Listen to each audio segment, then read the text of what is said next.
what a good 7 seed. Oh, my gosh. Central Michigan was everything we thought they'd be today. They're tough. They're physical. They're disciplined. They're competitive. And we knew it was going to be a battle of the boards today. And so I thought we did a great job of keeping them off the boards, and then we were able to flow with pace and space. We shot it really well from 3 when we were connected and confident in our offensive actions that we practice every day.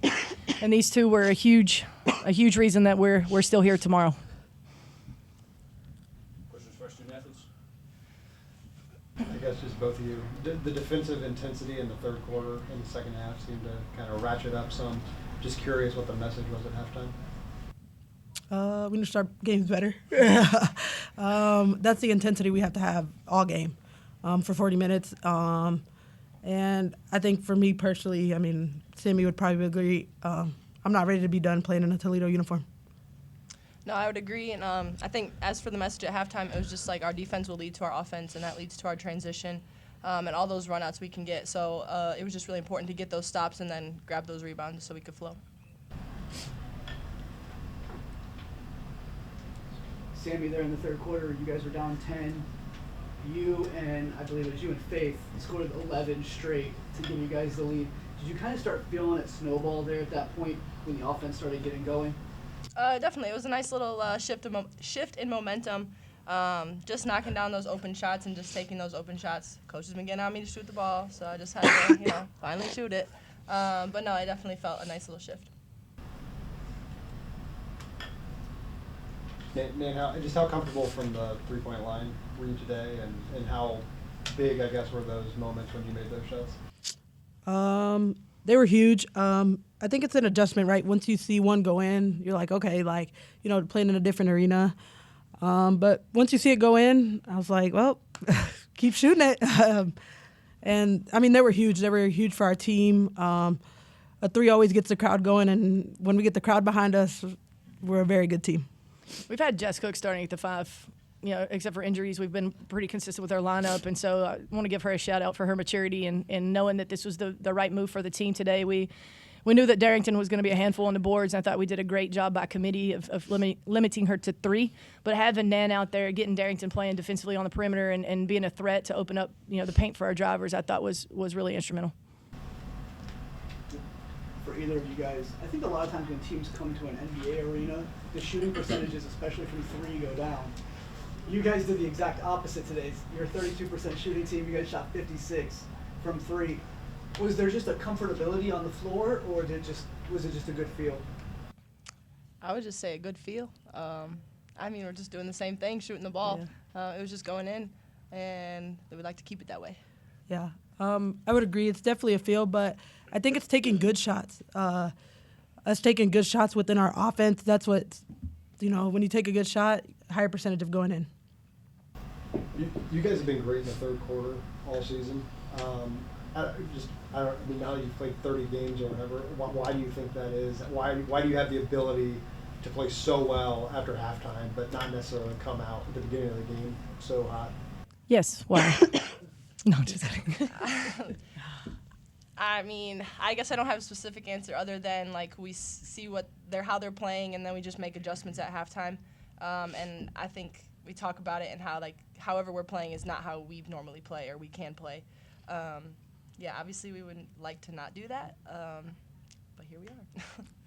We made a defensive adjustment in the second half, and like we said, I think that really allowed us to get out and run. And I think we were searching for offense at some points in that big run, like you said, with Faith and Sammy out there.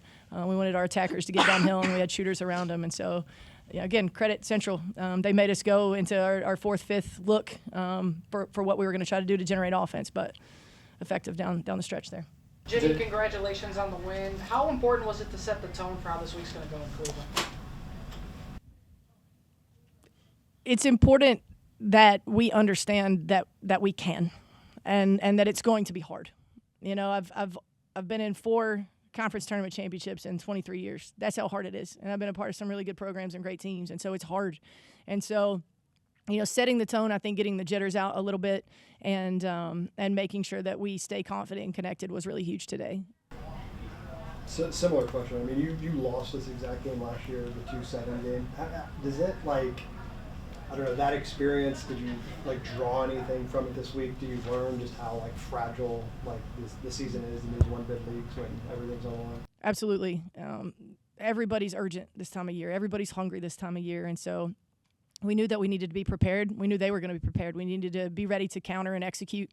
But, our leadership really helped us that second half. The refuse to lose mindset dragged our young guys with them. And then we got huge minutes from some freshmen today. And because of our depth and balance, one night they take away Kyragos, somebody steps up. The next night, they really neutralized Kendall Carruthers today. They did a really good job on her. They made it hard on her. But then she comes out with 5 assists, and Destiny and Faith come off the bench. So I like our depth. But it's so fragile this time of year, and everything matters. Every possession matters. And so we needed to act like it and play like it, and I thought they played with a tremendous amount of maturity today. You talked about Nan starting. Was that almost entirely influenced from the previous game against Central and how Darrington played? Yes, and not because of Darrington. She won the mismatch, or she won her matchup against us last time. She was dominant on the board. She was scoring inside. We really didn't have an answer for it. And so, if we can't stop her, let's try to score with her or outscore and get her away from the rim for those defensive rebounds. And so if she's out on the perimeter guarding Nan, then we have a chance for our guards to get in there and get some offensive boards and be cleanup crew. And I think that helped us out with 13 offensive rebounds. You talk about at this time of year, everything matters. You hear Nan say, the players just weren't ready to be done playing potentially their last game in a Toledo uniform. How much is that just a factor of those Fab 5 seniors that you have being in these moments before to know how to rise to the occasion? Yeah, I think their experience, we've talked about turning your wounds into wisdom. We don't get to just walk to the championship game because we're the 2 seed. There's some really good teams in this league, and they learned last year. We got down, Toledo got down early. Monmouth lost in the 2-7 game, like Kyle said. So their leadership, and then I think you can see how much they love each other, not just the seniors, but the impact that they've had on these freshmen and our culture. Our young guys want to do it for our seniors, and we want to stay here as long as we possibly can. I have to give a shout out to our fans. Our crowd tonight was tremendous. Toledo travels well. It was one of the reasons I wanted to be the head coach at the University of Toledo. Women's basketball is a big deal in Toledo, and we're so fortunate to have the support that we have. So thank you, everybody that came out. Coach, you talked about making halftime adjustments, but they still came out on a 6-1 run to start the third quarter, down 10. What was the message at that point? We're switching the defense. We just changed our defense at that point. We had to do something, and it allowed, like I said, us to kind of neutralize their rhythm shots. Anytime somebody goes zone, you do it to try to change the momentum of the game, and what you're thinking is their zone offense is their second best offense. And so their best offense was really good today. And again, credit them for their preparation. I knew they were going to be ready to go. They've got some seniors that didn't want to go home. Jess Lawson was absolutely tremendous today. I mean, she's a heck of a player, and she battled. So we just switched up our defenses, hoping that would give us a little bit of light. And then again, like I said, we got Faith in there with a little bit more of a scoring punch going downhill for Kira, and that opened us up. How you shot really well from 3 today. I think 13, you had 5 in the first half when you didn't do a whole lot offensively. How big were those 5 in the first half? Yeah, it allowed us to stay alive, and we were putting them on the line, and we weren't being aggressive getting to the line. And so we always joke the math ain't mathin'. When we're not making threes and we're not getting to the free throw line, and they're getting second chance points. And so really challenge them, and then again encouraging our really good 3-point shooters to shoot open shots. I thought Sammy passed them up tonight. You heard her say that. She kind of gave me that jab. But I think every coach in the country would ask Sammy McConowitz to shoot open shots. So I don't think I'm off base there.